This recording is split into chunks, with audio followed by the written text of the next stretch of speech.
What's up, traders? John Howell here, in the car on the way to the gym, and I thought I'd do this video because I wrote an article for my list yesterday. And I said that yesterday and also today to the list. And I want to talk about the top 3 things that has really made a big, massive difference in my trading. I want to share them with you. Now, let's get straight into it. The first thing that's made a big difference in me is understanding the framework of a successful trader. The framework of a successful trader is that if you are trading the markets, that it's so important to understand that there is a win-loss ratio in every single system. And you can never, it doesn't matter how good you think you are or how good your system is, you can never predict which trades are going to be the losers and which trades are going to be the winners in the win-loss ratio. So that's the very first thing there. Look at my hair. So that's the very first thing there, right? So the but basically that there. So whenever we trade, right, we understand, okay, this has a 70% win-loss ratio, but we may get into a trade, we may have one losing trade, 2 losing trades, like, oh, well, this system doesn't work, you know what I mean? Or we think we got it wrong by getting into the wrong trade because we lost money. It's like, it's not like that. It really isn't like that at all.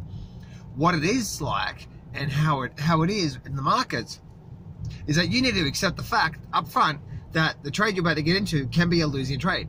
In fact, the next 1, 2, 3, 4 trades could be a losing trade.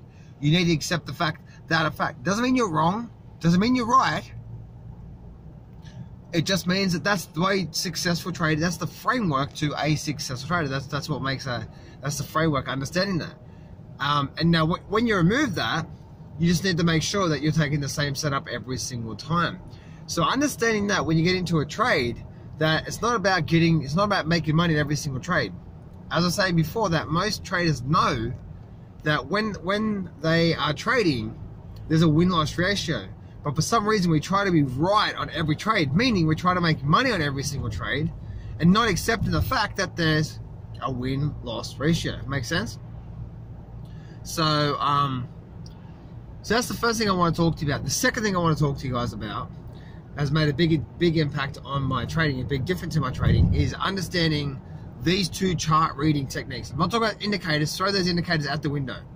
I'm talking about understanding how to read the market itself, right? The actual charts itself. Now, what am I talking about here? The first thing is understanding peaks and troughs, highs and lows. The highs and lows, the peaks and troughs, the market's always telling us a story. Buyers in control, sellers in control, no one in control. Right, so understanding and continue to read that story is one of the most valuable things you can do for your trading, because you're trading with who's in control right now.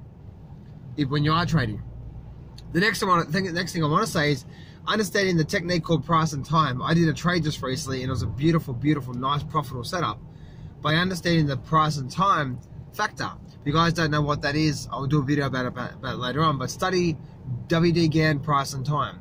It is such a phenomenal thing. And once you understand it, it really does bring home how the markets work and understanding what's happening in the markets right now. And you can move forward that way. So, you know, understanding, put it this way, price and time is supposed to be equal. And when there's too much time, i.e. there's a pullback or there's a resting phase for too much time, then price needs to catch up and you're generally getting an explosion in price, and therefore you can generally jump on that explosion in price when the market moves. I had a beautiful trade, as I said before, I had a beautiful trade just recently where we had like 7 months of time, and yeah, anyway, it was a great trade. So that's the second thing that I want to talk about, is when it comes down to price and time. The third thing I want to say that's really made a big difference on my trading is my trading system. And when you're looking to get into the market, make sure you get into the market when momentum starts. Not before momentum starts, when momentum starts. Now, what I mean by that, so many people these days, and I've got so many t-shirts for this, is that we try to get involved with the markets when there's really not much going on. It's not trending at all. It's just going sideways, right? No matter what time frame you're looking at, you know, it might just be going sideways, not much happening, and we try to pick the bottom, we try to trade the bottom, try to trade the top, and all this sort of crap. And it's like that's the most difficult thing out there when it comes to your trading, right? Is doing that. So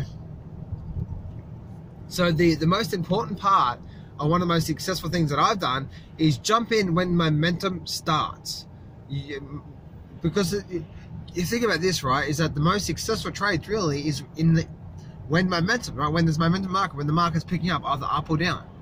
They're the most successful trades. So here's the best setup that I can tell you guys that has really made a big difference in my own trading. Now, I use a lot of other rules behind this, but here's a basic setup. Is what I look for is I look for a period where there's market is going really quiet, meaning the market's going sideways or a small pullback, and we're getting all these small little bars. And now on a day chart, because I trade a day chart, I'm looking for a 2 to 4 week worth of small pullback, sideways movement, small bars, not much happening. Okay, that's the very first thing. Next thing I'm looking for is I'm looking for a good breakout bar. A good breakout bar. Why am I looking for the good breakout bar? Because that's when momentum's starting. Okay? Now people say, oh John, but the market's already taken off. It's too late to get in. No, that's the time to get in. For me anyway. Right? Because now we're getting into momentum. So firstly, is we wait for a period where there's 2 to 4 weeks of sideways movement, very small bars, no one really in control, not really too clear what's happening, and then bam, a good solid breakout bar in the direction of the trend. So if the trend's been going up and then we had that sideways period, we want a good breakout bar up, right? A good bullish bar that opens and closes at opposite thirds. If the trend's been going down and the market's been going quiet for 2 to 4 weeks, not much happening, and we get a good breakdown bar after the small bars, then you want to increase in volume as well too. If you trade in the stock market, that is, Forex charts, use it without the volume. And yeah, you're looking for a bar that opening and closing in opposite thirds for the down as well too. Now what I do is I need to make sure that because it's opening and closing opposite thirds, I get in literally 5 minutes before the market closes. That on the day chart, that is. So I get in because that's where my confirmation is. My confirmation for my system says this is where it's confirmed. And then when I get into that, that's when momentum starts. And then I hold it anywhere from 1 to 5 days generally. Sometimes I might be in a trade for a couple of weeks, but majority of my trades I'm in and out within 1 to 5 days. And that's it, guys. That's it. Now that's obviously a general guidelines, but having that one simple thing where you're waiting for a quiet time where there's a pullback, small bars, not much happening, and then bam, a breakout bar that stands out. Not just a normal breakout bar, really good breakout bar. And sometimes even the really large breakout bars, I've noticed that even with a really large breakout bar, sometimes they're phenomenal trades, right? Because I might get into one of those large breakout bars, and a lot of people are really scared of getting into those large breakout bars. And I'll get into it, and you know, with 1 or 2 days, the market's at 100% profit in my option. And the good thing about that is that because the volatility is increased, you don't really need a big move for the option to just continue to take off big, massive. Makes sense? So, and that's all I'm after. A lot of people are afraid of that, and a lot of people are worried about that.